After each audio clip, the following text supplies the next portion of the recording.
Kakani file దొంగతనం కేసులో కుక్కే గెలిచింది.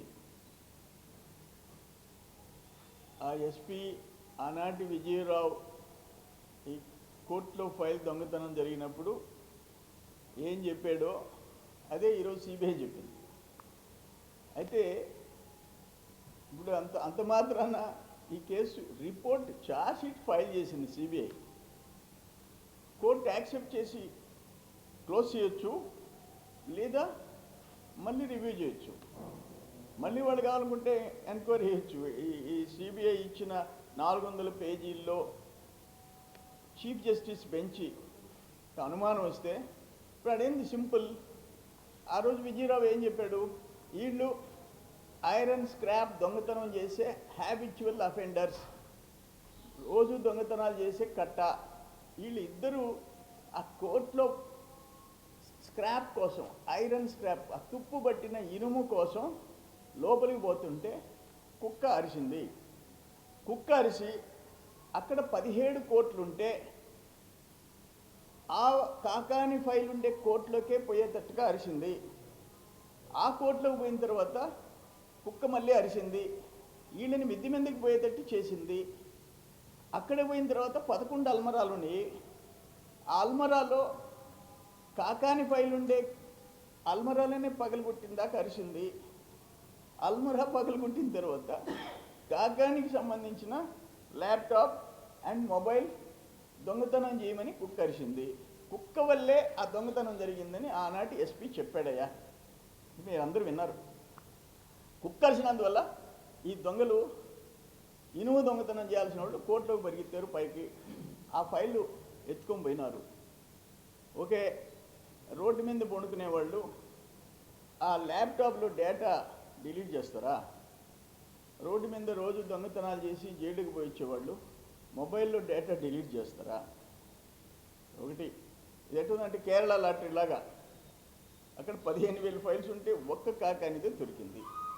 అది ఈరోజు ఏం కేసు? అది నేను పెట్టిన కేసు. ఆ కేసులో తప్పించుకోలేవు నువ్వు. జగన్మోహన్ రెడ్డి ఈ కేసు కూడా చీఫ్ జస్టిస్ బెంచ్ ఇంకా క్లోజ్ చేయలే.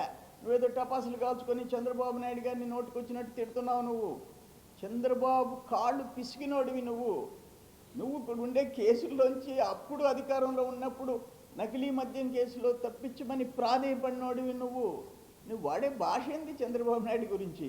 నేను ఒక మాట చెప్తున్నా, ఈ కేసులో ప్రస్తుతానికి కుక్క గెలవచ్చేమో, నా కేసులో డెఫినెట్గా నీకు 7 సంవత్సరాల శిక్ష తగ్గకుండా స్పెషల్ కోర్టులో నేను పెట్టిన క్రిమినల్ కేసు ఉంది. ఈ నకిలీ పత్రాల్లో నేను క్రిమినల్ డిఫమేషన్ ఉంది, సివిల్ డిఫమేషన్ ఉంది. ఆ రోజు ఏం చేసావు? ఈరోజు కోర్టు ఫైల్ కోసం ఎట్ట ప్రయత్నం చేసావో దొంగతనానికి, నకిలీ పత్రాలు తయారు చేసేదానికి ఆ బ్యాచ్ ఆ సింగపూర్లో స్టీవార్డ్ గుండి దొంగ పాస్పోర్ట్ మీద బతికి అరెస్ట్ అయ్యి వచ్చి నకిలీ పత్రాలు చేసే వాళ్ళ దగ్గర 10 లక్షలకు మాట్లాడుకొని ఈ పత్రాలు తయారు చేయించి 50,000 రూపాయలకి అడ్వాన్స్ ఇచ్చి వాళ్ళని కూడా మోసం చేసి వాళ్ళు జైలుకి పోయారు. వాళ్ళిద్దరు జైలుకి పోయారు. నువ్వు సుప్రీంకోర్టు పోయి బెయిల్ తెచ్చుకున్నావు. ఈ కోర్టు దొంగతనంలో వాళ్ళిద్దరు జైలుకి పోయారు. నువ్వు సేఫ్. నకిలీ మద్యంలో వాళ్ళు జైలుకి పోయారు. నీతోటి ముద్దాయి జైల్లో చచ్చిపోయాడు. నువ్వు మాత్రం కోర్టుకు పోయి బెయిల్ తెచ్చుకున్నావు. దాంట్లో ఎవరైతే నీ గోవా నుంచి సప్లై చేశారో వాళ్ళు అరెస్ట్ అయినారు, నువ్వు అరెస్ట్ కాలే.